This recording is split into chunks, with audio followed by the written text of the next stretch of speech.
Thank you very much, Carlo, and thanks to you all.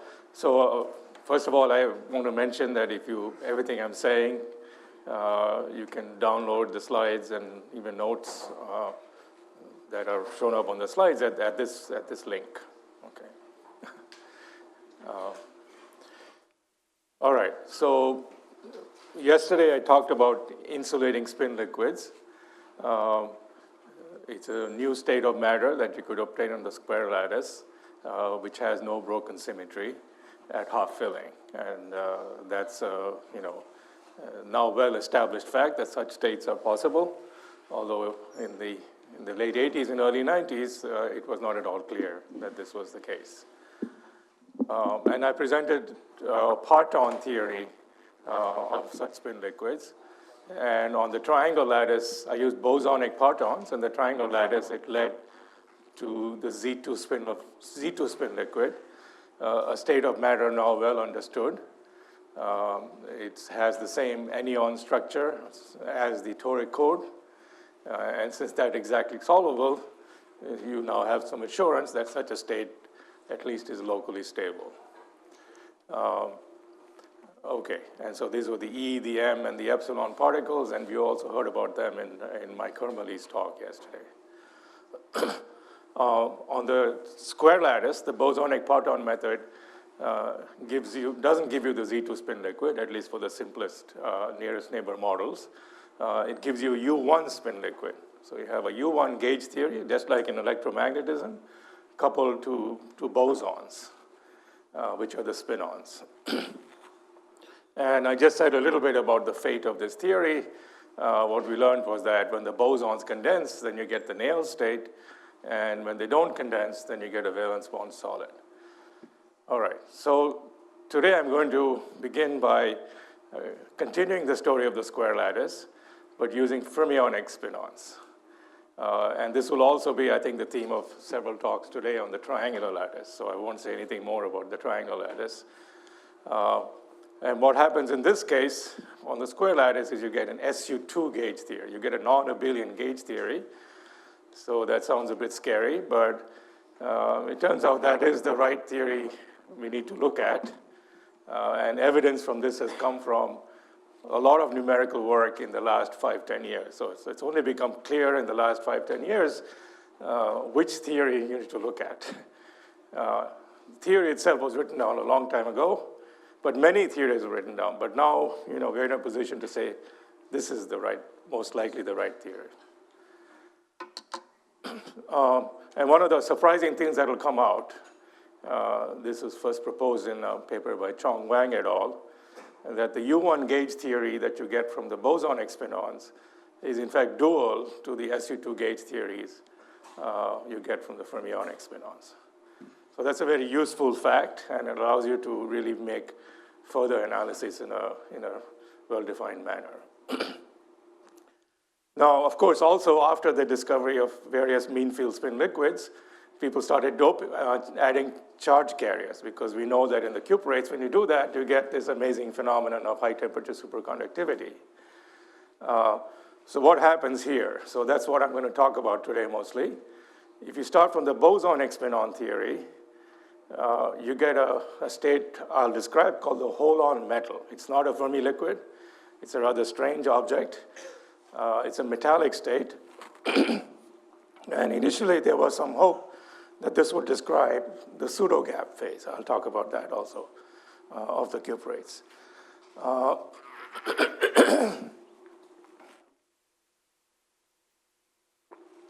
Thank you.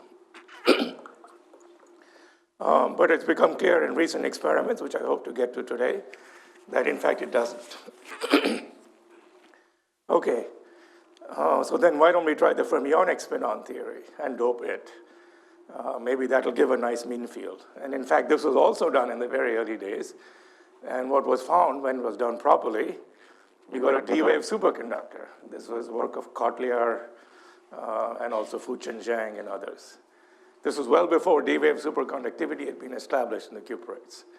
So it made an amazing prediction that the cuprates should be a D-wave superconductor, which of course, a decade later was confirmed with many, many experiments. But there's still a problem there too. As we'll see, the D-wave superconductor you get, oh, that's I should be missing, of course, from the fermionic spin-on theory doesn't agree in details with the experiments, and I'll show you why. So partly for all of these reasons, the spin-liquid approach to the cuprates seemed to have died away. There was a lot of excitement, but many things didn't seem to work.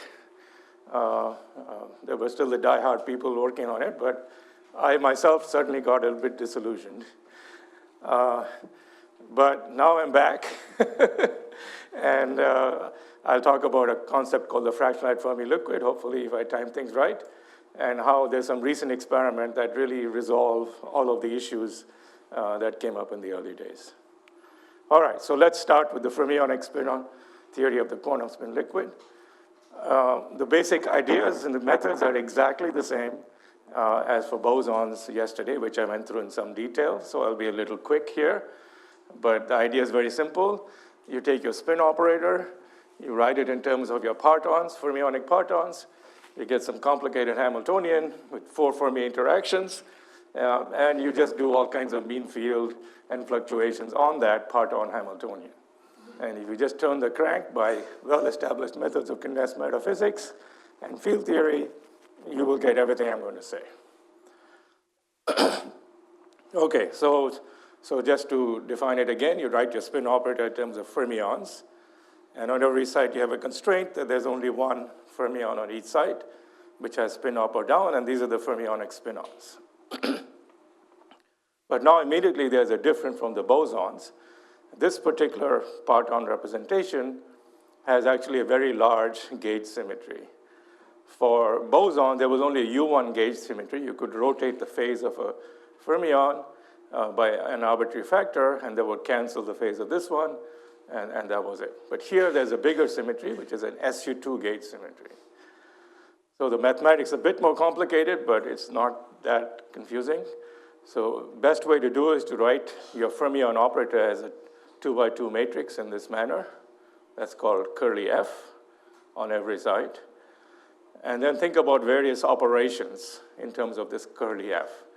Now, of course, this is a redundant parameterization because F up appears here and also over there, and similarly for F down. So there is some constraint, and that constraint is this kind of reality constraint, as it's called. Okay, now in terms of the curly F, you can write down the spin operator. I have to just work it through. It's something very complicated with Pauli matrices.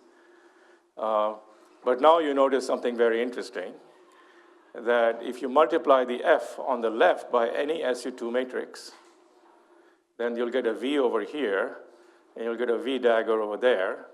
And then we trace it out, since V, as long as V dagger is 1, it doesn't change. So you, in fact, have an SU2 local gauge symmetry. And what about spin rotations? Well, notice that the SU2 gauge rotations act on the left, whereas the spin rotation is some matrix that acts on the right. See, omega is a usual spin rotation matrix of SU2. You have to put in these sigma z because of your parameterizations. But it acts on the right, and this acts on the left. So these are actually totally distinct operations, apart from a common Z2. And they commute with each other. Why do they commute? Because matrix representation, matrix multiplication is associative. So if you multiply on the left and multiply on the right, it doesn't matter which way you do it. It's going to commute. And furthermore, you can check that these operations preserve this constraint. So that's what, in fact, that's why they have to be SU2 matrices. If these were not SU2 matrices, you would not preserve this constraint. All right, so that's the basic mathematics you need to know. And now you just go ahead with the usual methods. You have a non-abelian rotation on the left, which is a gauge symmetry, and you have a global symmetry, which is spin rotation, which is on the right. And they're totally distinct. They have nothing to do with each other. One has to telling you something about the structure of the spin liquid you're going to get and the emergent gauge fields in it. And the other is a global symmetry. So you could have one without the other. You could have an SU2 gauge invariant spin liquid in a system that doesn't have global spin rotation symmetry. I mean, the SU2 gauge invariant is fake. It's just a parameterization that you're choosing to define a certain state of matter. There may be other ways of defining that same state of matter. Okay, so now you just go ahead and do the Hubbard-Stratonovich decoupling and so on and so forth. So you write down your, well, let me just skip that point. You write down your Hamiltonian in terms of the Fs, which is over here. So no, you take this. There's a bit of mathematics that I will skip, but the details are all in the notes. You write your S like this, and put it in the Hamiltonian, then you'll get 4 Fs, and then you decouple it. And let me just tell you that the best decoupling turns out to be of this form. Okay. So it's quadratic, so this is some Hartree-Fock theory on the 4 fermions, and you decouple it in exactly this manner for a couple of reasons. Well, it turns out that this is a saddle point, as was first pointed out by Affleck and Marston in 1988. And the most important thing about this saddle point, one is that there's this EIJ, which are fixed numbers, plus or minus 1, and they just give you a pi flux, basically. So you have fermions hopping. I mean, in the end, it's something very simple if you write it out in a different way. So basically, you have this EIJ. It's, let's see, it's 1, minus 1, 1, so on, and then 1, 1, 1 on everything else. So now you notice that if I go around any plaquette, there's pi flux. Product of these around any plaquette is a pi flux, and that turns out to be the right Hamiltonian. And the simplest form of the sum on I and the direction, let's call it eta hat equals x hat y hat. It's something like you put in an I, ei I plus eta hat, and it's just f dagger I fi plus eta hat. That's it, plus summation conjugate. Okay, so that's the Hamiltonian. Basically, you're hopping in pi flux, and for convenience, I've made every hopping pure imaginary. I'll tell you why in a minute. You can make it real if you want, but that makes the SU2 gauge structure rather complicated. So this particular very simple Hamiltonian with pi flux can be rewritten in my new notation in this way. Okay. All right. So now if you write it this way, now you immediately see that it has all the symmetries of the single side problem. That is, it has both the gauge invariance. So if I do, if I do a global spin rotation, this is already obviously spin rotation invariant because of the alpha alpha.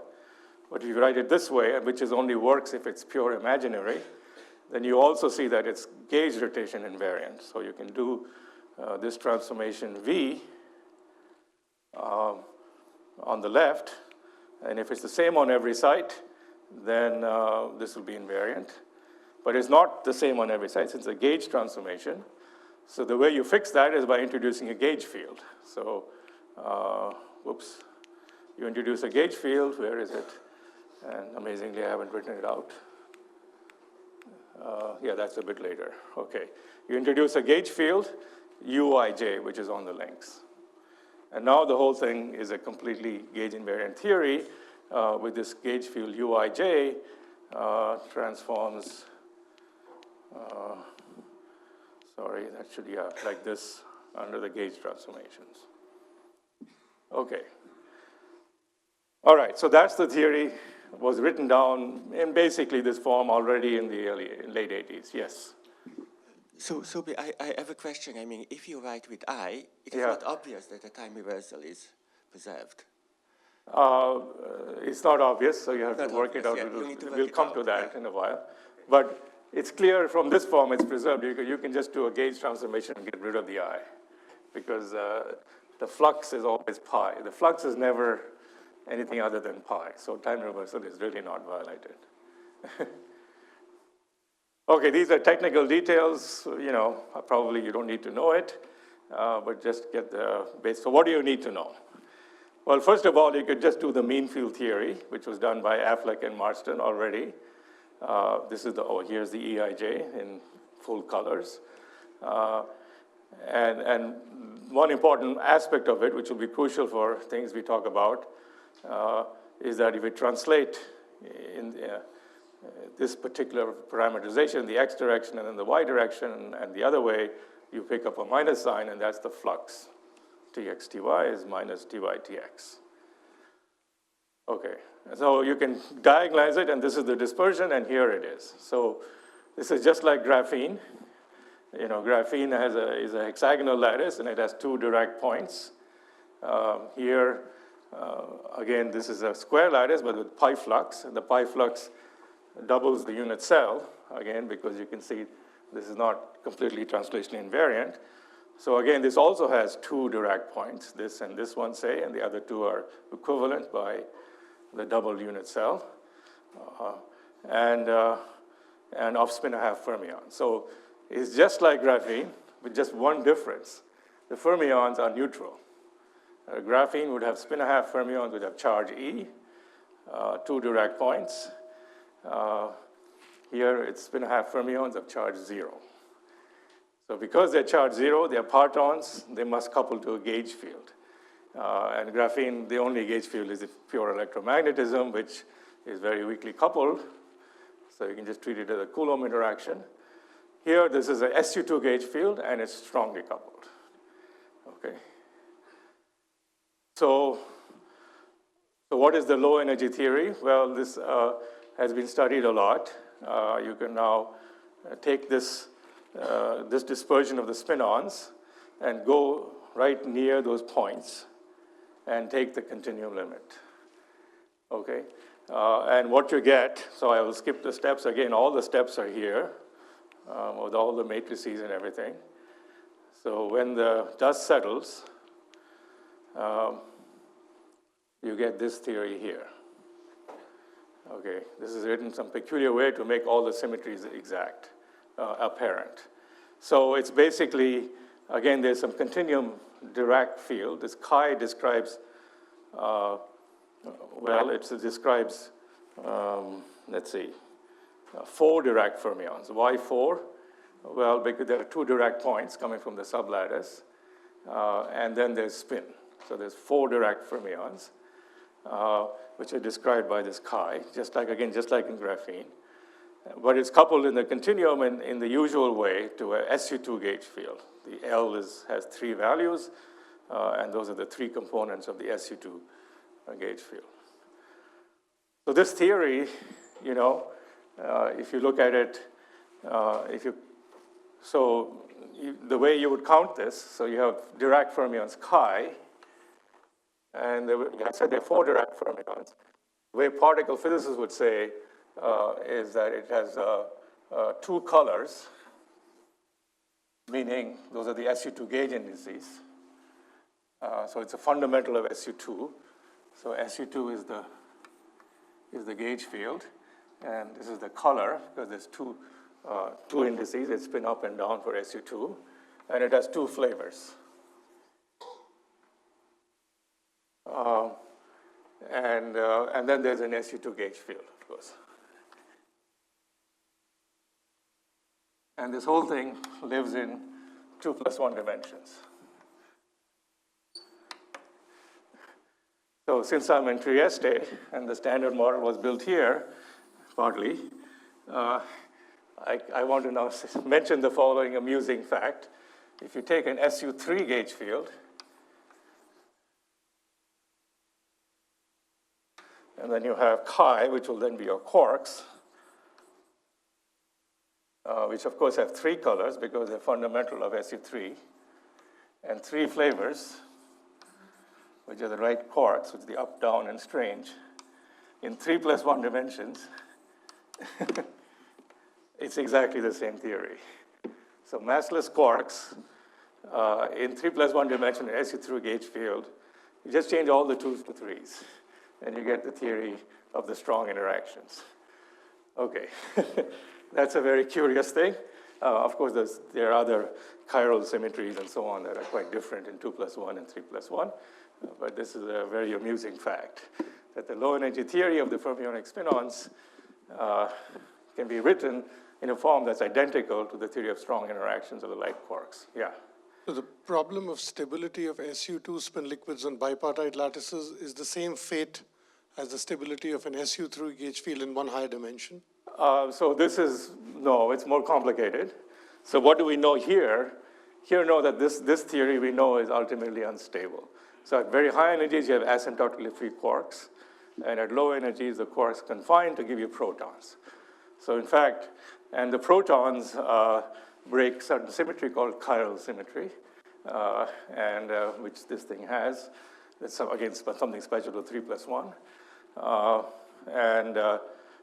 So there's a broken symmetry and a confining phase. Now, it is true that if you take this theory and you make the number of flavors very large, then you could get a conformal fixed point, something called the Back-Zanks fixed point, which, as far as we can tell, nothing to do with the real world. All right, so there's a similar question then about here. What happens in 2+1? So in 2+1, if anything, confinement is stronger. So now, again, the question is what happens? So people, you can take this gauge theory and study its RG flow.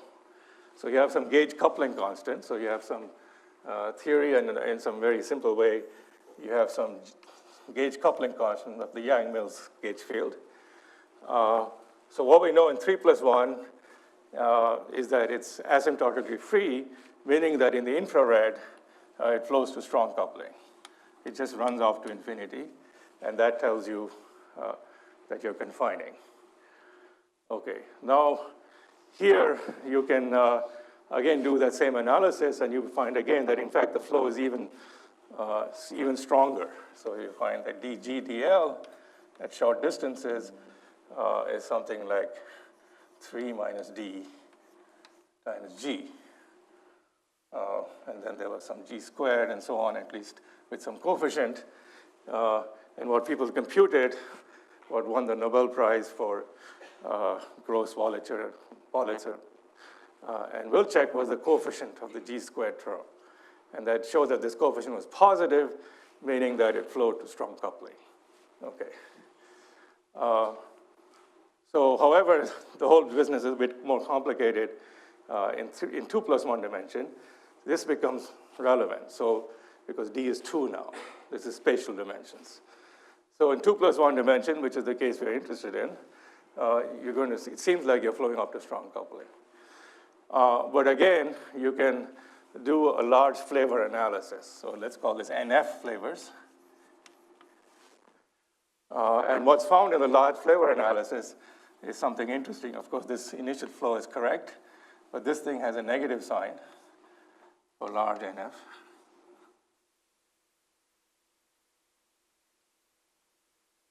And so that means that you flow to some fixed point. Okay. So this is a scale invariant fixed point, and it will be a conformal field theory.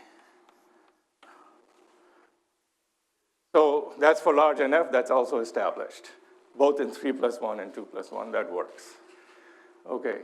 All right, so, and what is that scale invariant CFT? Well, to leading order is just free Dirac fermions, but then you couple it to the gauge field and you get all kinds of bizarre exponents.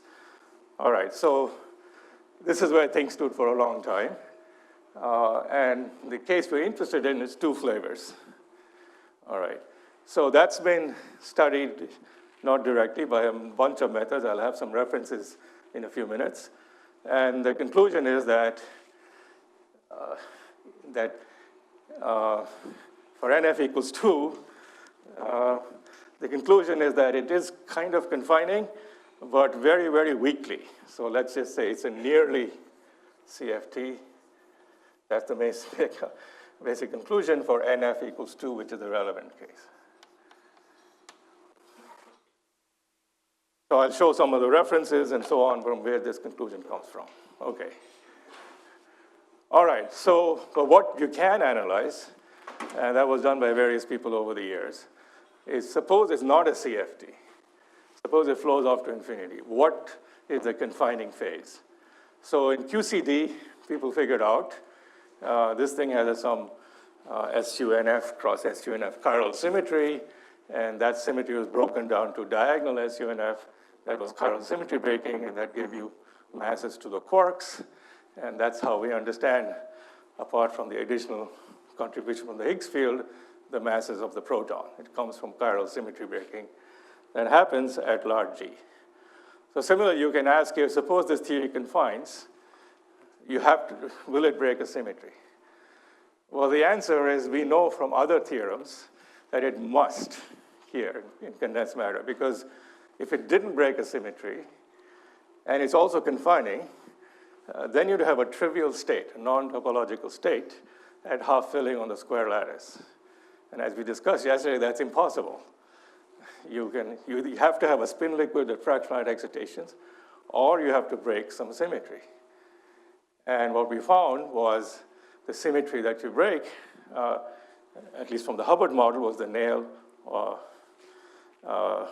ordering. Or when we did the bosonic spin-on theory, we found the valence bond solid. Okay. Now it turns out amazingly, once you do this analysis for this gauge theory, you get the same answers. So this analysis is here with all these Dirac matrices and exactly how you break the chiral symmetry. I'll skip it all, but this is the answer. So this is what it seems to be the answer is from numerical studies of the J2, J1 model, and from field theories of this chiral symmetry breaking, that it does break, but if your coupling is in the right place, there seems to be a nearly critical region, which is described by conformal physics, up to a very large length scale, 100 lattice spacing in various simulations of different types. So there is, in fact, a conformal scale invariant fixed point described by this SU2 gauge theory, and it breaks either on one side, depending on some coupling constant, some higher order terms in the gauge theory, some microscopic information, either on the nail side or the VBS side. And the critical point itself has an emergent SO5 symmetry that rotates between the three components of the nail order parameter and the two components of the valence bond solid.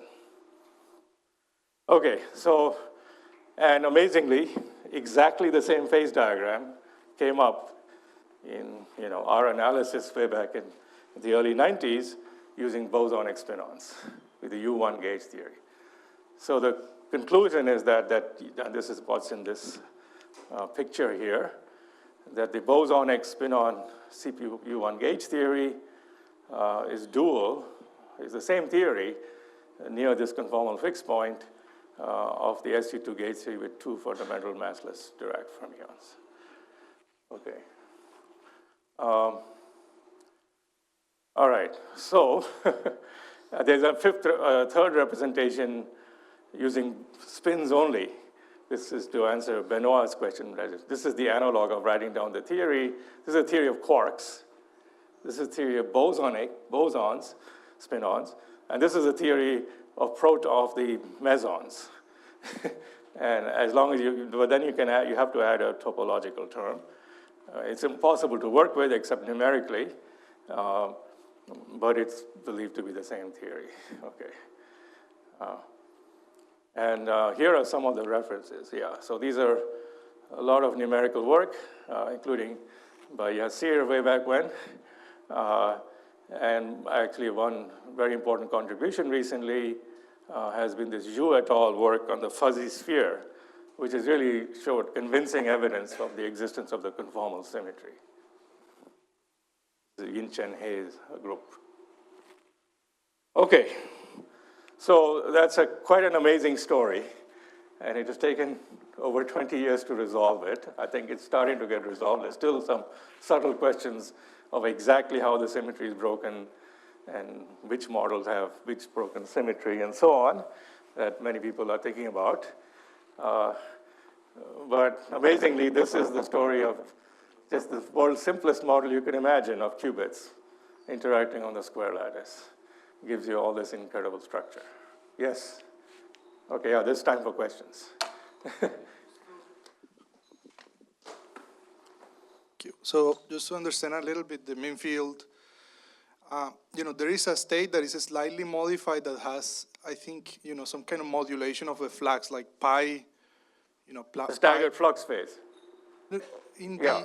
If you move this flux away from pi, then the SU2 gauge symmetry is broken down to U1. To U1, exactly. And the U1 theory has monopoles.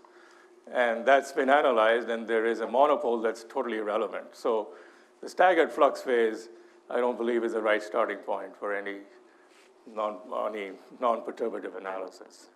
No, but it has monopoles, but also it has, massless fermions, right? So it's not clear whether it confines. So it has an elementary monopole, which is trivial under all translations. So Q equals 1 monopole. So there's, for NF, when you take the bosonic theory, then you are only allowed Q equals 4 monopoles because of certain Berry phases. Or on the triangular lattice, when you take the U1 gauge in the triangular lattice, you only allowed Q equals 3 monopoles. But it turns out that with a staggered flux phase on the square lattice, you're allowed a Q equals 1 monopole. This was shown by Jason Alessia, again, many years ago. Okay. And more recently by Song et al. And there's no doubt that the Q equals 1 monopole is relevant. You need a higher monopole charge to make it irrelevant, even with the fermions. Okay. So there's been lots of estimates of scaling dimensions of monopoles in this theory, the gauge theory, with fermions. And a Q equals 1 monopole is definitely relevant. The Q equals 3 may be on the borderline, which is why the U1 gauge theory maybe is probably okay on the triangular lattice, as we're going to hear about in many subsequent talks. Okay, thanks. I also have a question. Yeah. So in the 3+1D example, you have the confining flux tube, and we can understand its tension and so on. In 2+1D, you were talking about different phases of confinement. What can we say about the flux tube in this model? What do we know about it? What flux tube? Are you talking about skyrmions? I mean, the whole topology of the gauge field is totally different in 2+1. There are no monopoles, as far as I know, for SU2 gauge field. Yeah, there's no monopoles there. That's also what makes it a much simpler thing to work with, paradoxically, than U1, because you don't have to worry about monopoles. Yeah, the analysis you do is very much in the continuum limit. You just have to look at various flavor symmetries of the continuum theory. So that's kind of what's in the notes. So this theory, although it's not evident, it has an SU2 gauge symmetry, and it also has SU2 global spin rotation symmetry. That's explicit. But if you write it in terms of Majoranas, you then see that, in fact, there's an SO5 global symmetry. So that theory here has an SO5 global symmetry. So that SO5, then you have to figure out, so that SO5 is the analog of the SU3 cross SU3 flavor symmetry of the quark theory. Here it's SO5. So you have to then figure out what are the SO5 vectors and what do they represent physically. And in fact, the SO5 vector is just the nail in the VBS. And proving that is what all this, you have to work through all these matrices and see how they transform under symmetry. It's all there. That's how you find out. Yeah. I was curious are there some models where you can increase the number of flavors, lattice models? I think Ziyang, Meng, and various people have studied. I don't know what the boundary is, but it's always the case that the most interesting case is right at the boundary. That's our luck. For the triangular lattice, it's NF equals 4 for U1 gauge theory, and that seems to be right where things are unknown. Here also, I think once you go to NF has to be even, I believe, to prevent some anomaly. So if it's NF equals 4 here for SU2 gauge theory, I'm sure it's conformal. And I can't recall who studied it, but Zhang Meng would know. Or maybe Alex knows. No. Yeah. So, how strong is this confinement? If you were looking at finite Very temperature weak. or Yeah, finite it's very energy, weak. would Yeah. it just look like a spin So liquid? there's lots of people who don't, who see a conformal field theory at this fixed point. If people are doing numerics, lots and lots of groups have over the years, where did it go? I've studied the J1, J2 model, the JQ model, and various other models, and they see both phases in all of the different models, and also the fuzzy sphere. And then they find that to their system sizes, things look conformal in many observables here, but there's always some very weak violation of conformal symmetry. Sandvik has seen that, and others. And I think, so that's been a puzzle for a long time. And that's where I think the fuzzy sphere results come in, because the fuzzy sphere results give you a whole tower of operators, not just one. They give you a whole tower, and you see the tower works. The tower is there, but then you start seeing one singlet operator, which is very weakly relevant, and that starts to break down. But you definitely see the full conformal tower. That's in the fuzzy sphere paper, and that's what convinced me that there is a nearly conformal theory here, and that's the right theory to think about.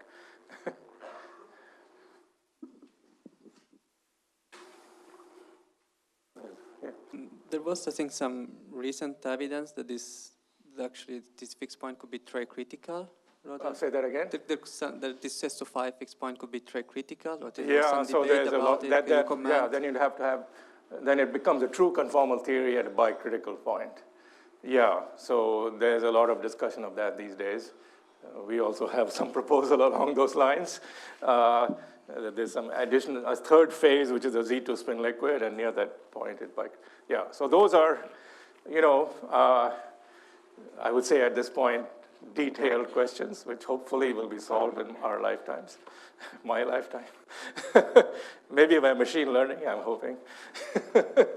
But I don't, as you'll see, in the end, the fact that this is a nearly conformal field theory is actually not a bug, but a good feature, which I'm going to use to understand aspects of the cuprates. Hi. Yeah. Usually the Vezumino-Vitale model is associated to some kind of anomalies. Yeah. So how do I understand using this SO5 emergent symmetry here? Yeah, it's basically the Lieb-Schultz-Mattis anomaly. It's the same thing. So these monopole Berry phases, or here, this Vezumino-Witten term. So this theory here, I don't know this is the SO5 nonlinear sigma model. So if you introduce a vector field coupling to the bilinears of the fermions, and you integrate out the Dirac fermions, you will get this Vezumino-Witten term. And that's the anomaly. Okay, so these are all different ways of talking about the same leap. It's a mixed anomaly between translations and U1 and spin rotation symmetry in this case. Thanks.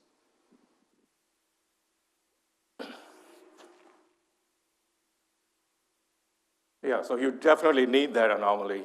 Without this term, this would be just a massive, it would be a Wilson-Fisher theory, which is not possible.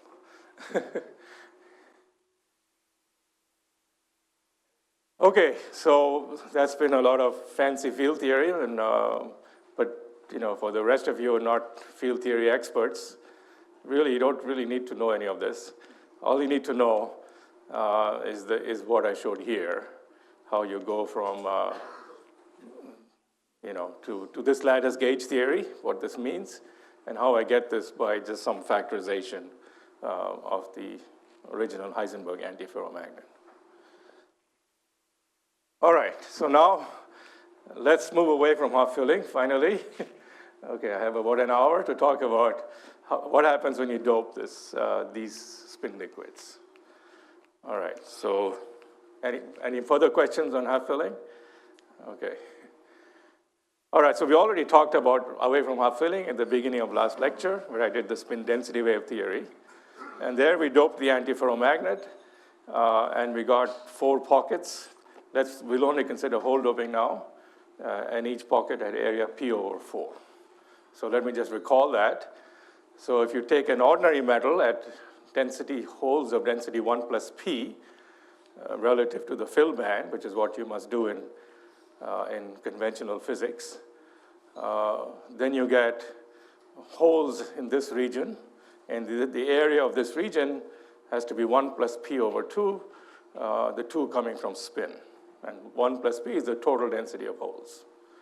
Okay, but now, as we showed yesterday, if you start from the antiferromagnet, and then you put in a few holes in the ordered antiferromagnet, you get area P over 4.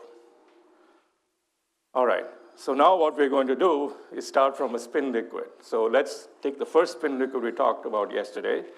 So yesterday we said that we're going to make a spin liquid with bosonic spin-ons.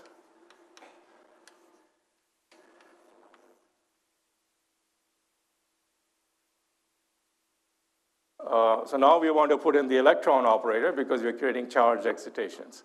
So we're going to require an operator for the electron, say C alpha. And so, okay, there's already a boson here. So that has to carry the spin. So I have to put in another parton, which we'll call the holon. So H is the holon.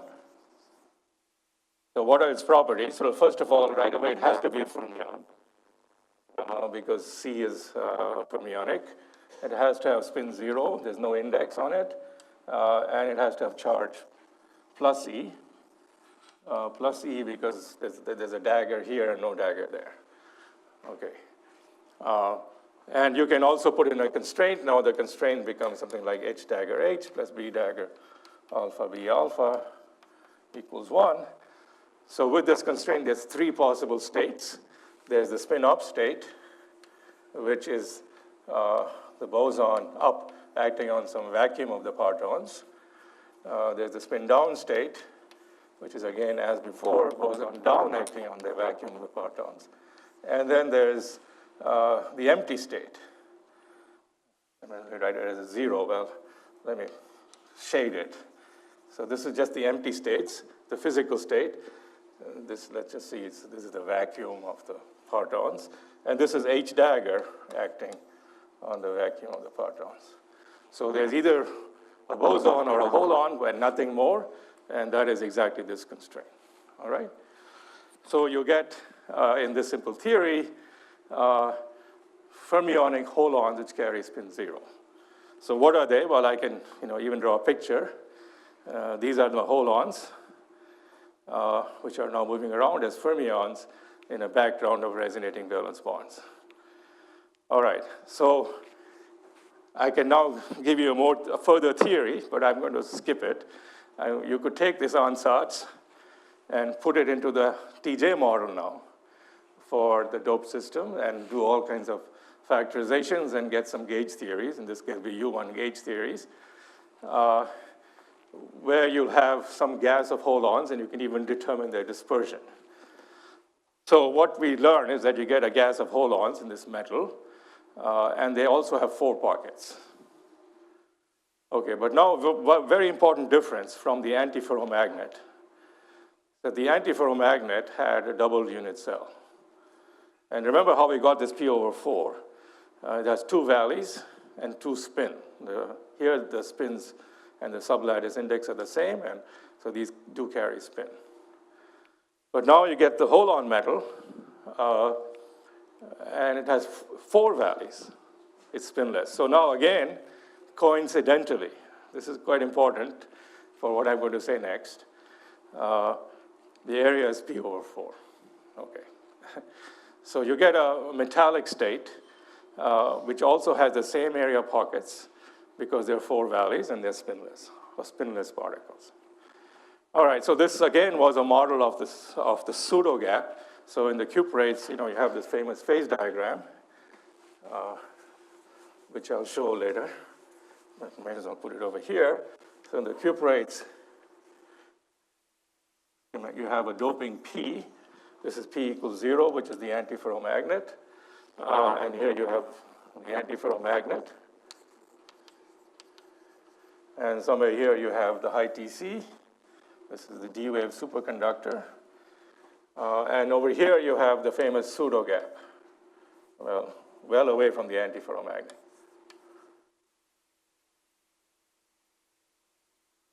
So immediate question becomes, is this the holon metal?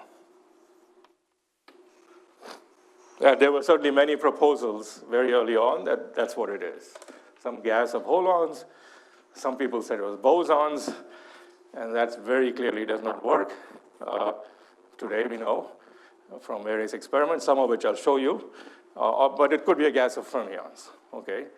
And then this bosonic spin-on theory would give you the right picture, or does it? Now, one very important feature of this holon is that it cannot tunnel coherently from one layer to the next. So, the crystal structure of these, now we really have to think about detailed physics. They're square lattices right on top of each other. And so if you have a holon here, and the holon, and there are also holon excitations there, this can't go from here to there. What can only go is that the holon has to bind a spin-on. You have to have a spin-on, and the two together can go. On its own, it cannot go. And the reason is the gauge symmetry. It carries a gauge charge, so it's really trapped to one layer. It's the same in like fractional quantum Hall states. If you have two fractional quantum Hall states next to each other, the Laughlin quasi-particles cannot go from one to the other. It's only the electron. When you do tunneling into the edge of a fractional quantum Hall state, it's only electrons that can go in and out. So what I'll show you some experiment, hopefully by the end, if I time things correctly. There's now very good evidence for coherent interlayer transport. That in fact, whatever is here in the pseudo gap must tunnel coherently. So that kind of rules out this model. This is a relatively recent conclusion, not accepted by all, but by me certainly, and maybe some of my collaborators. Okay, so this is how you do it in practice by going to a rotating reference frame. You can ask Pietro more about this next week.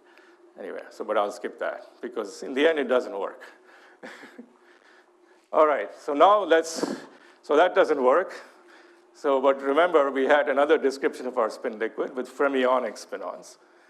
In the early days, there was some people doing bosonic spin-ons and other people doing fermionic spin-ons, and we were arguing with each other all the time, who's better. And now we can conclude we were all right, so it was great, because they're really dual to each other. So that got me a lot of peace of mind. Anyway, so now let's take the other approach. What does that give you if you now use fermionic spin-ons? Well, now, of course, at simple level, you're just going to do exactly the same thing. But you can call this fermion. So this will be some spin-on. And then your electron operator would be now B dagger times F alpha. This would be the holon. The B with the holon. It's a boson. And then this would become B dagger. And this would become F dagger down and F dagger up. So these are the states that you're working with. They're both formally exact, the two methods. But what's different is that they start from seemingly different spin liquids. At least at mean field, they give very different spin liquids. Non-perturbatively, we've now understood they're essentially the same spin liquid. But that's a long story that requires all these gauge fluctuations to be accounted for properly. But we are only interested in mean field theory. So mean field theory, one or the other may be a better approach. So what happens when you take this? Okay, so this was also done in the early days, but I'll now do it better, where I really take into account the full SU2 gauge symmetry, which for some strange reason wasn't done. But it gives similar results to the early work. So what are we going to do? So I'm going to do exactly that using the SU2 formalism. So everything has to become a matrix. The spin-ons became this curly F matrix. The electrons become the curly C matrix. And the bosons, which are now called the charge-ons or the holons, they also become an SU2 matrix. So they have some additional flavor index. And you can derive this from the TJ and other models also by various methods. So then this relation here, you can now write in an SU2 gauge invariant form as just a product of two matrices. And this is, in components, it looks like this. So, and this has all these symmetries that we saw before. As before, the SU2 gauge invariance is multiplication on the left, and spin rotation invariance is multiplication on the right for everything. Okay, so you just go ahead, put it in your theory, and factorize. Okay, we already know how to factorize the exchange term. Then you have a hopping term, C dagger C, that becomes a 2 boson, 2 fermion term. And then we're just going to do the stupidest thing. We're going to condense the bosons. So the boson just becomes some numbers. Yeah.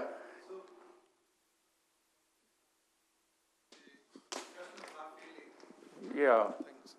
You know, I could have imagined that this pi flag state was a critical phase. Yeah. Instead of a critical point. It may well be, yeah. I'm assuming it's a critical phase, yeah. It's a critical phase. So, but then I got confused. So what is then tuning you in the confined criticality? I am doping really. So I know that at half filling it's not a critical phase, it's an antiferromagnet. So I'm assuming somehow the one effect of doping is to change some effective coupling constant to get rid of the magnetic order. And what I have learned from insulators that when I get rid of the magnetic order, I enter this nearly critical region before I see the valence bond solid. So that's what I'm assuming is happening. But, you know, there's something conceptual that I'm confused about. Let's ignore for a moment the cuprates. So okay. Is the pi flag state, you know, at half filling, in the insulating case, a stable phase, you know, ignoring well, these it's the nail state. It's unstable to nail order, okay? So, whoa. If you're exactly at half filling in the real world, where J2 is very small, then you're definitely in the nail phase. We know that without any doubt. So you're here. Okay. So now, if you're half filling, you can get to the critical point by tuning J2 over J1. I'm not at half filling anymore. I'm doping. So I'm somehow assuming that the effective gauge theory, there's some coupling constant that's tuned in this direction by doping. At the level of field theory, what is this tuning essentially? It's any tuning. It could be anything. But at the level of field theory, what is okay, so in the CPU1 model, it's just the mass of the bosons. In the gauge theory, it's the 4 Fermi term. There's a 4 Fermi term that tunes you from one side to the other. That breaks the SO5 symmetry. Okay. So you need, so in the fermionic spin-on, it's a 4 Fermi term. Yeah, but in the CPU1 theory, it's trivial. It's just the mass of the boson. Okay. So, but then the picture is for the cuprates. You're going to imagine that the nail state is close to that critical point to begin with, that somehow you get closer. Well, it's not that close, but yes, we do know that the antiferromagnetic order immediately disappears, and there's no order here. So I'm just imagining that this region here, anyway, is some fluctuating nail state. And that's what's described by this critical theory. Yeah. Well, I'm going to eventually confine it too. So this gauge theory is always confining anyway. Yeah. But I just need it to be critical over a certain length scale. Yeah, but it's not clear intuitively why doping will do the same thing as this J1. Well, I know the magnetism is disappearing. I know that Yeah, I mean, we have a complete model where I can compute all of these things, but for now, yeah. In terms of the slave particles, the partons, the Yeah. physical hole density is equal to the density of what now? At the moment, it's just the density of B, so this is actually a problem. This will be a problem, as we'll come to later, but I'll fix this when I get to FL star. Okay. Right now, I haven't given the complete theory. Let me just proceed, and let me give you what people did. All right, and what we have done in a better way. All right, so basically, I'm going to take this charge on and just condense it. So then it just becomes a very simple question. What does the free energy of the charge on look like? All right. So this is where the only thing we're going to use in the end is symmetry. So the fermion, the spin-ons, we know move in pi flux, and they have an SU2 gauge charge. So then, the pi flux, of course, double the unit cell, but that's totally unphysical because you can't observe the pi flux, and any gauge invariant quantity is not sensitive to that flux. So this must mean that under translations and various reflections and time reversal, the fermions must transform in a certain way, which are essentially all SU2 gauge transformations. So now, however, the electrons, the C, must be invariant because they are gauge invariant. So this is gauge invariant. This is not gauge invariant. This is not gauge invariant. And so now the beauty is once you know the symmetry transformations of F and you know the trivial transformation of C, you can deduce the transformations of B. So that's what you do. And then so you can make this table that I think Yuan Ming will be making tables like this for the B's once you know the table for the F's. Okay. So then once you know this, you can write down an effective action for B. So this is just a Landau theory. All I'm doing is Landau theory on the lattice, no quantum fluctuation at this point.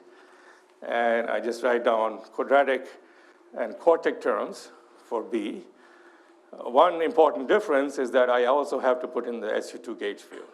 So it's more like the Landau-Ginzburg theory of superconductivity. You have to put in the electromagnetic gauge field. Here, you have to put in the SU2 gauge field. And you go to term order B to the fourth with short-range couplings.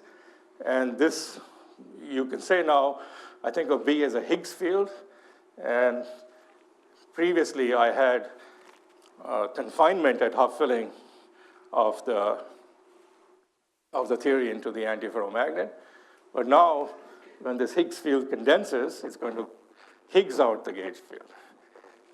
Sort of similar to the Weinberg-Salom model, where the Higgs field condenses, then the gauge bosons become the W and Z gauge bosons, which have a finite mass. And that's what's going to happen here, too. But now, because of these symmetries, this B has some very interesting properties, and it's not gauge invariant. So what do you do? Well, first of all, you go ahead and minimize this theory with various coupling constants. And then you look at the condensate. Now, you don't look at B itself. You look at gauge invariant combinations of B. And just from that table, you can deduce that B is related to lots of physical things, like the pairing, the current density, the bond density, the charge density. These are all bilinears of B and U. And they're all gauge invariant. So basically, the task is take this action, this is Landau-Ginzburg functional on space, and just minimize it for various couplings, and then compute these numbers on every bond and site and deduce what the phase is. Okay, if you do this, in this simplest case where you explore only include nearest neighbor terms, you get 3 possible phases according to some axes, A, B, and C. So this is, so now R here, this is the answer to your question. The R here is the tuning parameter, which is sort of like doping or something else. And the R is just the mass of the bosons. Okay, so when R is large and positive, the boson is not there, and that's somewhere near half filling. And we believe it confines, in this case, it confines to the nail state. But when R becomes negative, when you dope it or you put in frustration, you also reduce the value of U if you're half filling, then B can condense. And there's 3 possible phases, and what are they? Well, one of them is a D-wave superconductor, not S-wave, D-wave. So the D-wave comes directly from the fact that it's a pi flux phase. It's very much connected to that. Also, another beautiful thing is that it has it's a nodal D-wave superconductor, because the spin-ons of the pi flux phase become the nodal points of the D-wave superconductor. I have a picture of that somewhere. Whoops. Well, anyway, yeah, I showed that here. So these points here, sorry. There you go, there. So initially, these were spin-ons, but when you condense B, so when B is condensed, let's say it's a constant, then if this is condensed, it's just a number, then C becomes F, and therefore this becomes a Bogly-Bob quasi-particle. So that's great. So that was actually predicted by Kotler and Liu and Fucheng Zhang and others in 1990 or something like that, well before we knew it was a D-wave superconductor, starting from actually the staggered flux phase, but that's a little detail. But there's a problem. The problem is if you look at this thing, the spin-on dispersion, just like the graphene, is isotropic. The velocity in this direction is the same as the velocity in that direction. It's just a perfect cone. Whereas the actual velocity, and I'll show you a picture in the experiment, is not a cone, it's a squashed cone. The velocity orthogonal to the Fermi surface is much larger than the velocity parallel to the Fermi surface. And that was a real problem when those experiments started coming out. And that was another reason this picture was abandoned, I think. It's one of the major problems, at least abandoned by me. It doesn't give you it gives you a D-wave superconductor, okay, you can celebrate, but not the right type, really. It's just the numbers are totally off. Okay. All right, so that's the hole-on metal, and then there's the D-wave superconductor by condensing these bosons.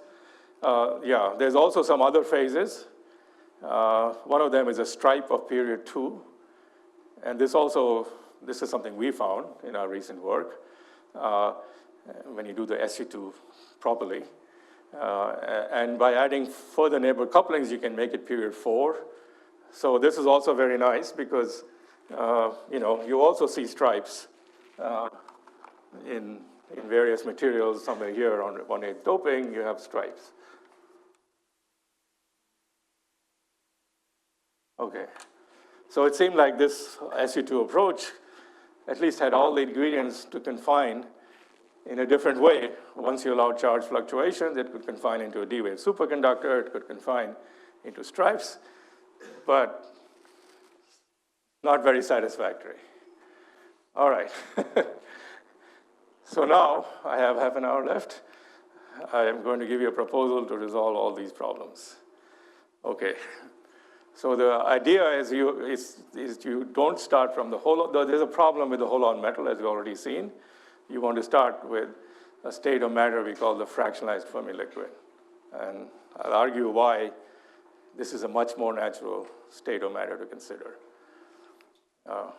Okay, so I've already said this. No, this is what I'm going to show you, that there's these angle-dependent magnetoresistance experiments really pretty much rule out the hole-on metal.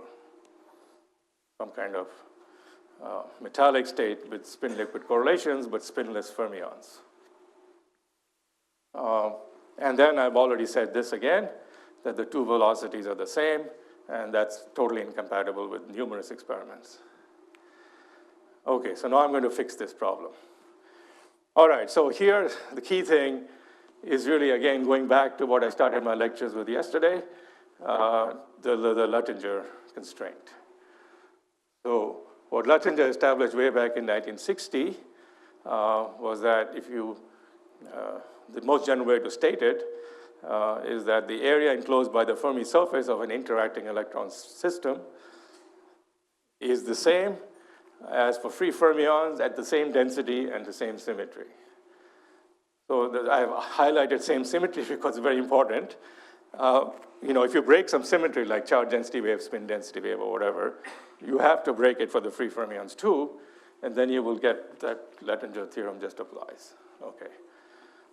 So this was established using complicated Green's functions, and this page is in AGD and other books, which are totally incomprehensible, which impressed me greatly when I was a young person, because I couldn't understand a word of what they were doing. I mean, you could follow the integrals, but then what did it all mean? So I all encourage you to read this beautiful paper by Oshikawa in 2000, which gave a much simpler two-page argument, which is also a better argument because it's non-perturbative, doesn't use any Green's functions, which showed that there's a certain anomaly, very much connected to the Lieb-Schultz-Mattis anomaly, whose value can compute. The value is just the density. And then if you make a certain assumption about the low energy state, that it's a Fermi liquid with only quasi-particles, you find that you must satisfy the Luttinger area. Okay. All right, so then armed with this new method of thinking about things, with Senthil and Matthias Wojta, we proposed that there could be another way of satisfying Oshikawa's anomaly. And that's the following. Imagine, what happens here. So what we know from experiments is that if you look at the Hall coefficient, over here it looks like a Fermi gas, the Hall coefficient of density 1 plus P. And here you get a Hall coefficient of density P. Okay, you see that very clearly in the experiments, in the pseudo gap. So there must be as if there's a Fermi surface of size P. Is such a thing even possible? The answer is yes. And the way you get around, satisfy the Oshikawa anomaly, is that you have to have a background spin liquid. There has to be a background spin liquid, which has its own anomaly. In fact, it's just the Lieb-Schultz-Mattis anomaly, which is 1. So the deficit of the Fermi surface anomaly is made up by a spin liquid. So there has to be a non-trivial spin liquid sitting in the background anytime you violate the Luttinger theorem. So, people say here, that this spin liquid has all this entanglement. How do you measure it? Well, it's very complicated. You have to measure this multi-point correlation function and so on. Well, what we've been saying for a while is when you dope a spin liquid, there's a very simple way to detect a spin liquid. Just measure the Fermi surface. The volume of the Fermi surface is a direct measure of the presence of entanglement in your system, non-trivial spin liquid entanglement. It's the simplest thing you could measure. Okay, so this is the kind of state we talked about. And let me now actually build it up. How do you do it? Okay. What am I doing here? Yeah, so now I'm going to show you the experiment. Let me come back to that. So let me build it up. Okay, so here is the hole-on metal that I showed you before. So that's the ground state. But there could be excited states of the hole-on metal where you break the singlets into spin-ons.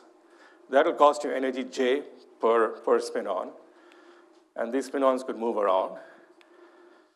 But now what could happen is each spin-on could find a hole-on, and then they could find a bound state, which is the green dimer. And this will gain you energy because you're hopping back and forth here. You're going back and forth. That's gaining you energy T.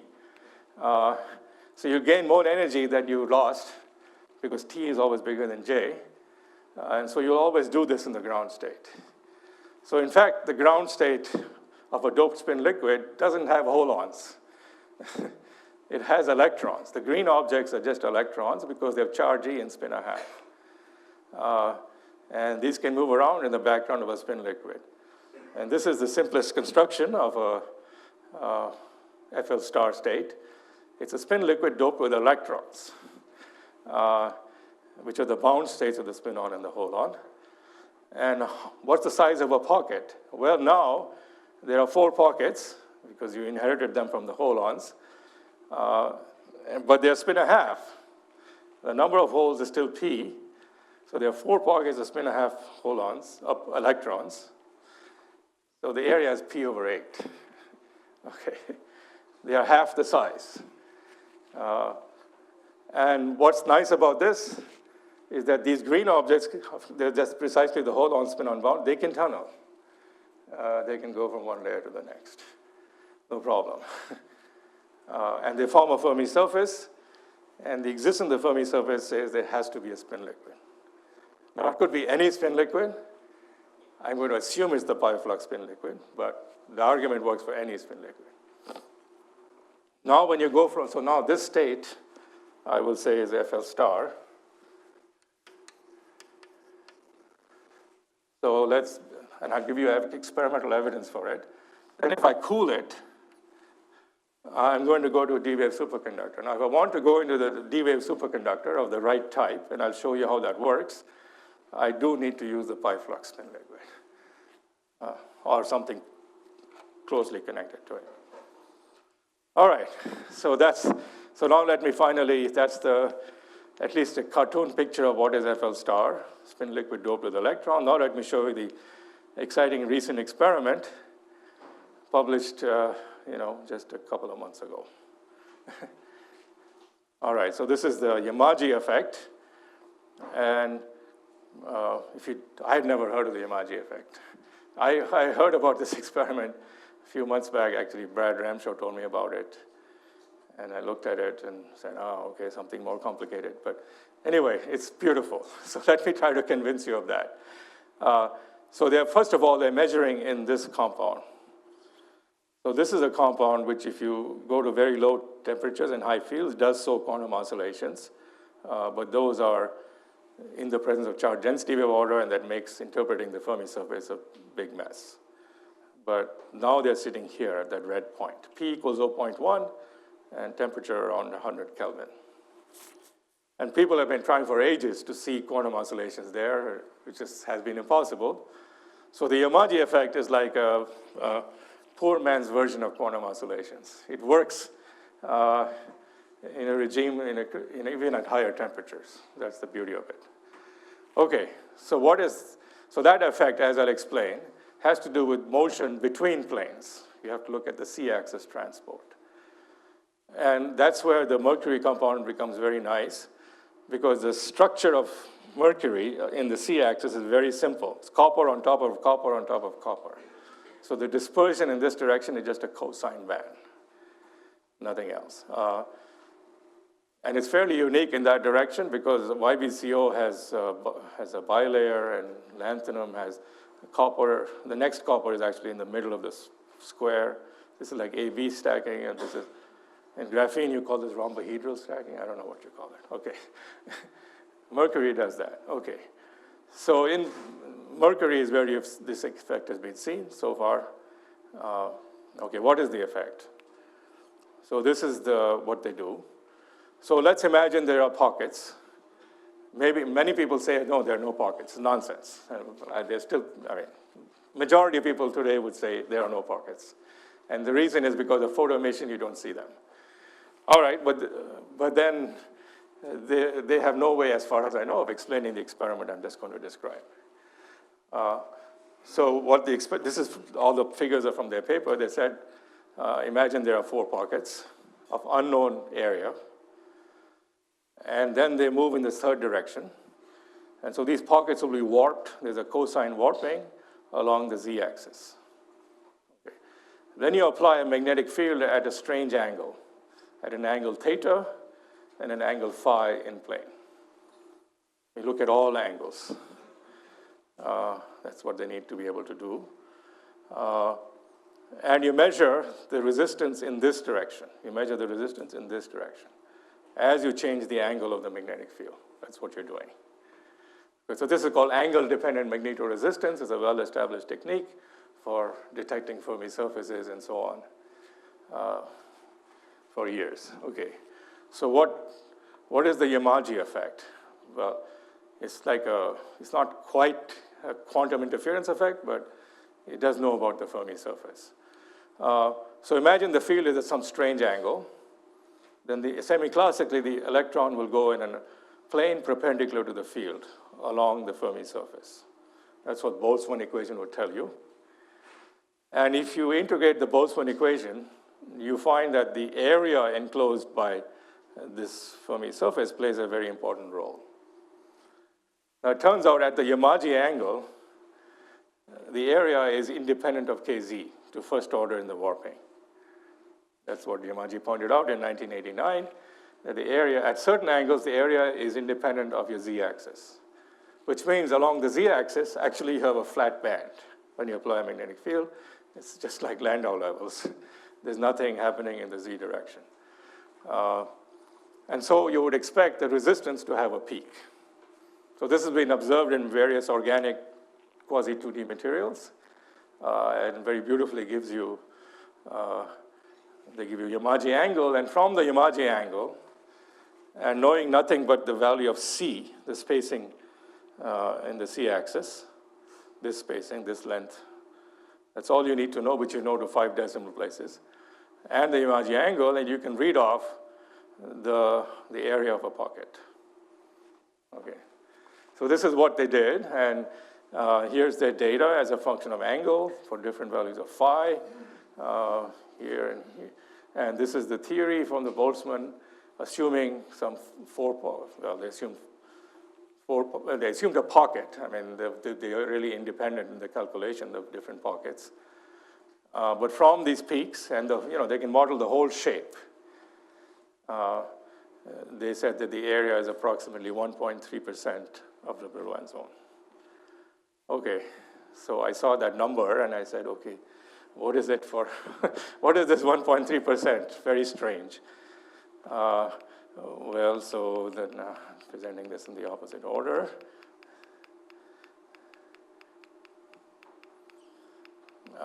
Where did it go? I can't believe I don't have that somewhere. Oh gosh.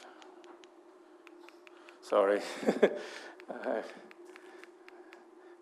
I removed the punchline.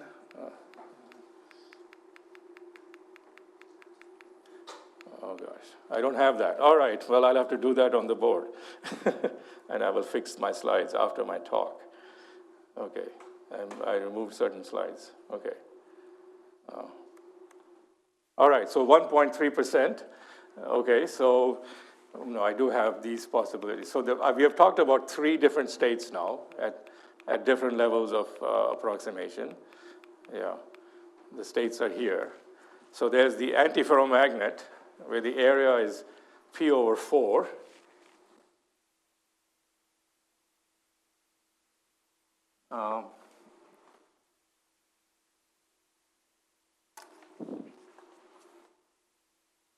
So the antiferromagnet, the area is P over 4, the area of the pocket. And P is 0.1, so P over 4 is 0.25%. No, sorry, 2.5%, excuse me. Very far. And for the FL star, and this is also the case for the hole-on metal. Now, the hole-on metal, forget it, you don't even have to consider it. Because it'll never give you a Yamaji effect, no matter what the area, because it can't tunnel coherent. The whole Yamaji effect relies on coherent motion along the z direction. The antiferromagnet also has a problem, because you require spin correlations between the layers. In fact, the spin correlations in mercury between layers are negligible. But maybe in a magnetic field they appear, so you should consider it. And FL star, of course, is P over 8, which gives you 1.25%, which is not so far from 1.3%. So this was a prediction, and it's very close to what they see. Now we have done a more detailed calculation, and I'm sorry I'm missing the slide here. I can't believe I missed the main slide of my talk. And yeah, we've done very detailed calculations of the whole curve in an improved model. They just took a simple model of pockets with uniform tunneling around the pockets and quasi-particle residue that's uniform. That's too simple, and we've improved it. And we confirm, however, if you want to get the full shape for the different theta and phi, the only thing that works is FL star. Okay. All right, so this, this has been done for one sample at one doping. We'd love to see this confirmed, and I hope it will be. But my challenge to, there's been a never-ending controversy of are there pockets in the pseudogap or not. Hopefully this is ending. I believe there are.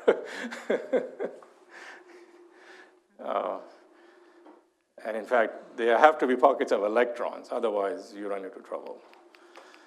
All right, so I think I'm done with the main punchline.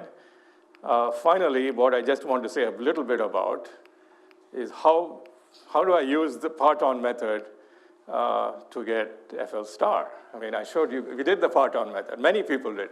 There are thousands of papers using either this parton or the other parton. And none of them got FL star. Also, no numerical study has ever seen FL star. But now it's clear why. I mean, the area is P over 8. You have to have a momentum resolution of 1.3% of the Brillouin zone. No numerics or even quantum simulation is big enough to see that. So it'd be nice to actually have some evidence. So but we had, I gave you the theoretical argument, which I think are quite compelling. But I mean, to address some of the questions that Inti raised, you're doping a system, you're changing all kinds of things.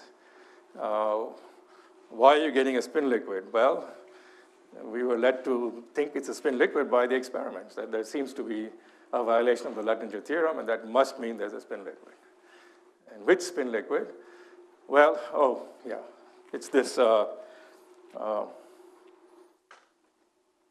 pi flux spin liquid. Okay, no, I won't talk about the Ancilla model. I'm going to jump ahead to the following argument. Okay. So now I've resolved the hole-on metal issue. How about the other issue of the velocities? So I'll just resolve it in pictures, and you're going to have to look at my notes to see the resolution, how it's done in calculations. I don't have time to go into introduce what's called the Ancilla method, which is like another way of doing partons, but an improved method which allows you to get FL star already at mean field level. Okay, but let me now come back to this issue of the type of D-wave superconductor, at least in terms of numbers. So if you do BCS theory, you start with the large Fermi surface, start from the Fermi liquid state out here, and then you pair it in a D-wave channel. Maybe spin fluctuations are pairing, which I think is the right model there. So the pairing would be this, cosine kx minus cosine ky. It vanishes along these lines. You compute the dispersion, you will get cones, but the cones are squashed cones. In other words, the velocity in this direction, which we call VF, and the velocity in this direction are completely different. The velocity in this different direction is just the Fermi velocity, because along this line, the gap is 0. So if I go along this line, I can just ignore the gap, and I just have the Fermi velocity of the Fermi surface. On the other hand, the velocity in this direction is due to the pairing. And the pairing, the velocity you get from there, when you measure it, is about 10 times smaller than VF. Okay, so BCS theory gives you the right answer. You do measure VF about 10 times smaller than V delta, V delta 10 times smaller than VF. You measure it, okay. All right, so now what about the dope starting from the pseudogap? How do you get a D-wave superconductor with anisotropic velocities? Well, the simple theory I presented using that parton description said, well, the spin-ons just become the nodal quasi-particle. Not right. Okay, what happens? So this is what happens. So our pseudogap, as I've just shown you, has pockets Here's the pictures of the 4 pockets of area P over 8. Okay, so you have these green objects, these dimers floating around. So your initial guess would be, okay, just pair them up in the D-wave channel, and then you're done. Okay, let's do that. So let's just pair the electrons that form the pockets that are seen in the Yamaji effect. And if you pair them up, this is the gap will vanish along these lines. The spin-ons will become visible for the same reason. Well, actually, no. The spin-ons will remain the spin-ons, sorry. But you will get nodes not only here, but at the back. So there are 8 nodes. There would be 8 nodes, and there's no sign of 8 nodes in anybody's measurement of 8 nodal points, the 4 red points there on the left. And that was another reason people said pockets are nonsense. Okay, fair enough. That's a valid argument. So now, how do we fix this? Well, the key point is that you don't get the superconductor out of this anomalous normal state by the BCS mechanism. You get it by a confinement transition. You get it by condensing the charge on. So when you condense the charge on, this nodal this Dirac node becomes a Bogoliubov quasi-particle. So in fact, initially you have 12 nodes. Even the pink one is a node in this case when you condense the charge on. But now these two can annihilate each other. And so the role of the spin-on is to get rid of the extra node. And you're left with the node on the front of the pocket. And that can have very different velocities because that pocket really has to do with T. It has nothing to do with the spin liquid. Okay, so the main point is actually a point already made by Anderson in his very first paper in 87, 88. The reason the good thing about a spin liquid or resonating valence bond state is that the electrons are already in singlets. They're already paired in singlets. It's just that the singlets didn't carry any charge. All you needed to do was to make them mobile. And this is how in the SU2 gauge theory you make them mobile. You just condense the B. You make them mobile. And if you had the Fermi surface to begin with, you get the right quasi-particles coming out. So this problem is also resolved, I believe. And so let me just conclude there. I have a whole bunch of things. So this is the final,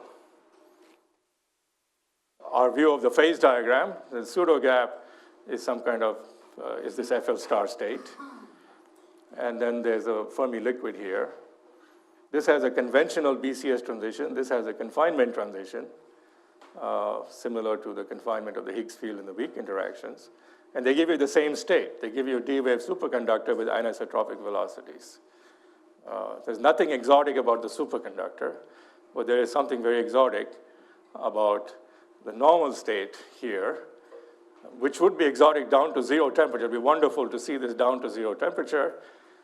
That would require the spin liquid to be stable down to 0 temperature, and we know it's not really, so that's also, but at least even at this finite temperature, much to our satisfaction, you're starting to see clear signs of the violation of Luttinger, and therefore presence of a spin liquid. So I'll stop there. Thank you.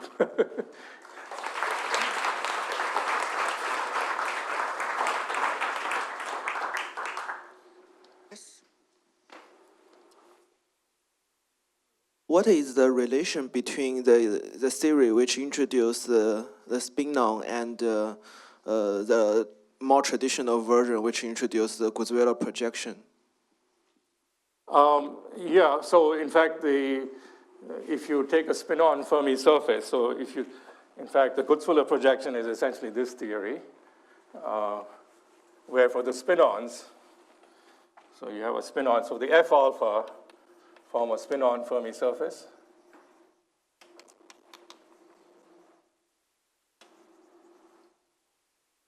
And then the B condense, this B.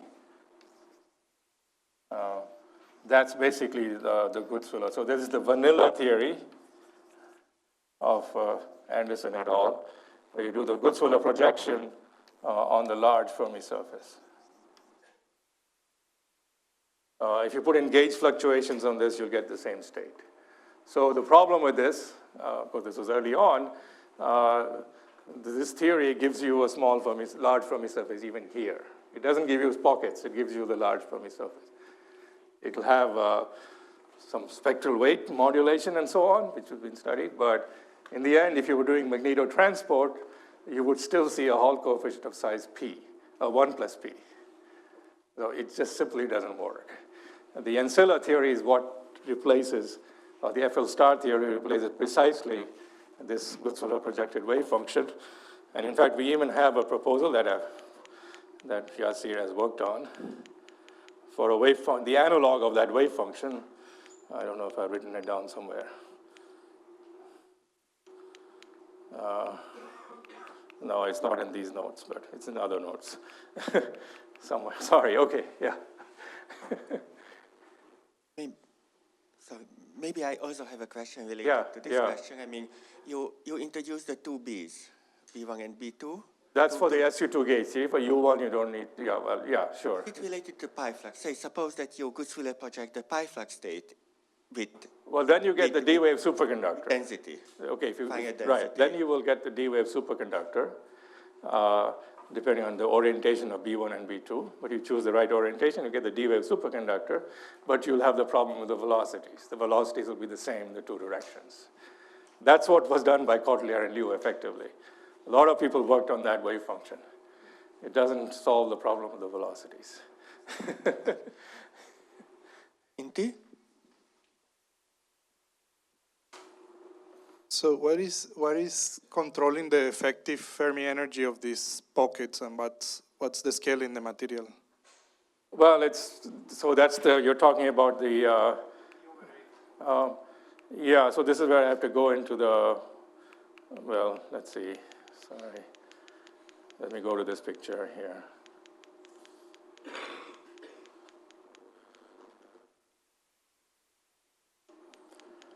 Yeah, so you're talking about the effective mass or the dispersion of these green objects.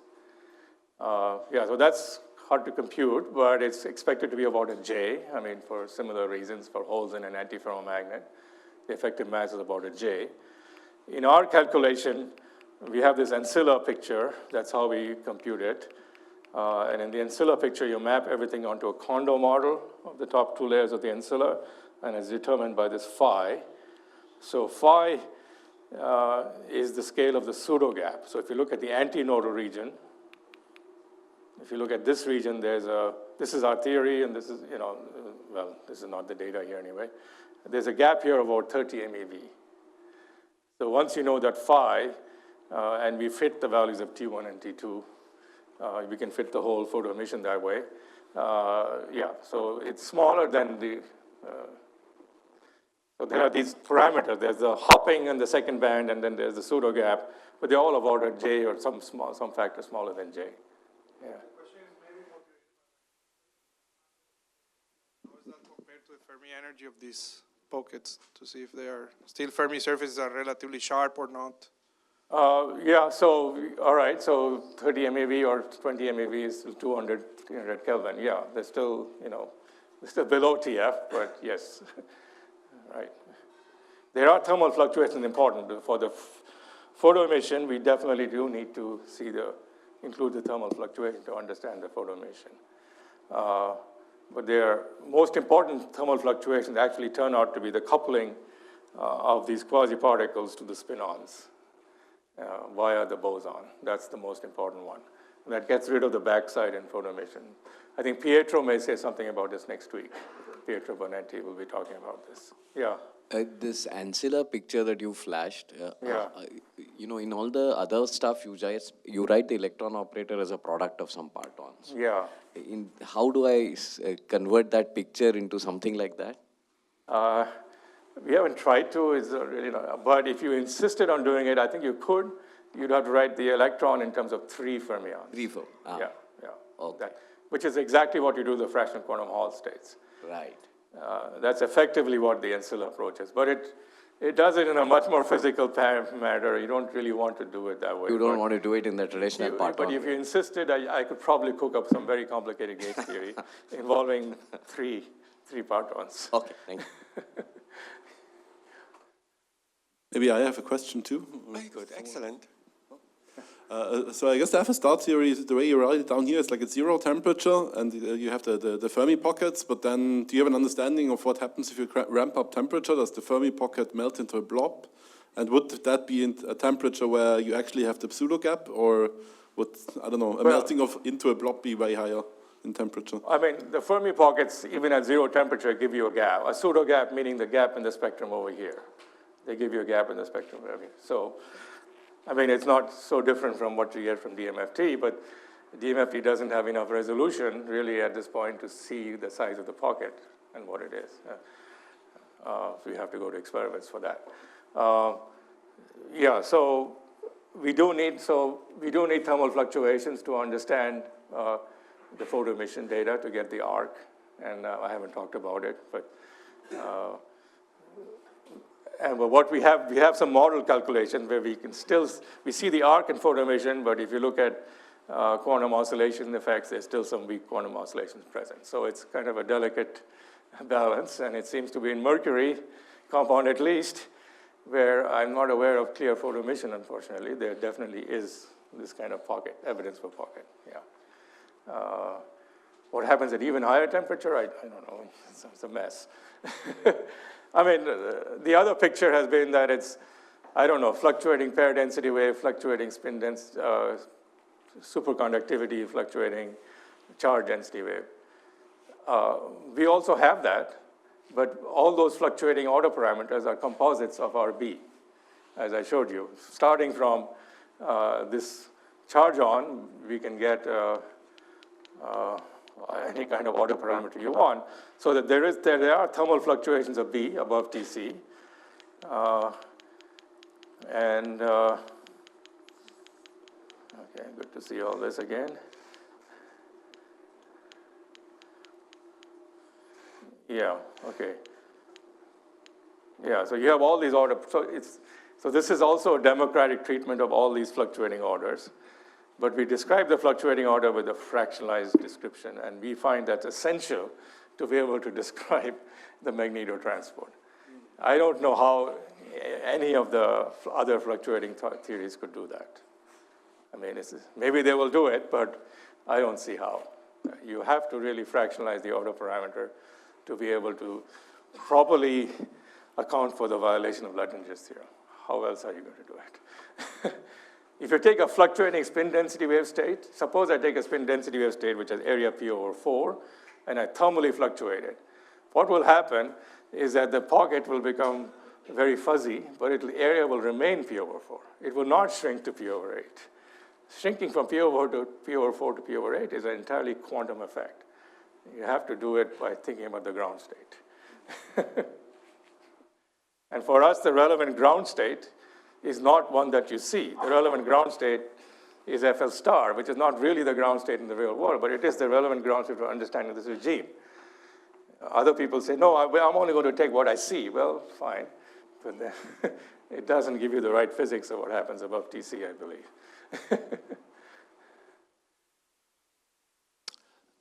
So if I read your phase diagram right, you put the strange metal in the middle. Yeah. We have a story about that too, but I don't have time to go into. Okay, so is there any connection with the FL star? Absolutely. Okay, thank you for that prompt. So now I can show you the slides I didn't show you.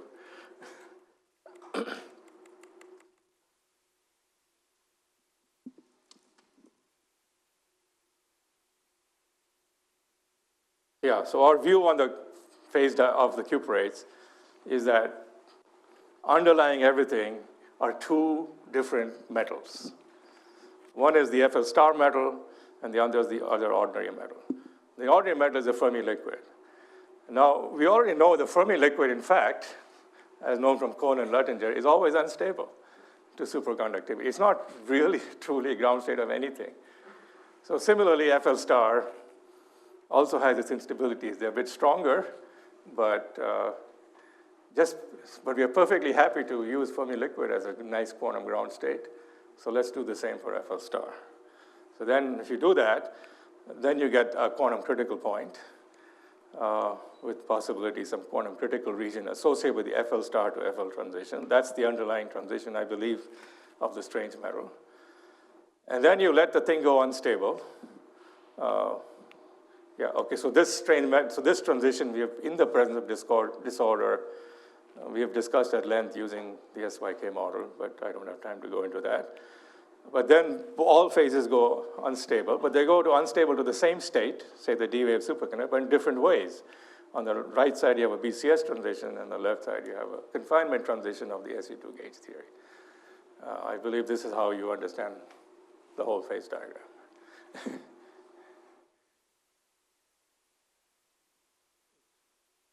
From the other side, there were no questions. Okay.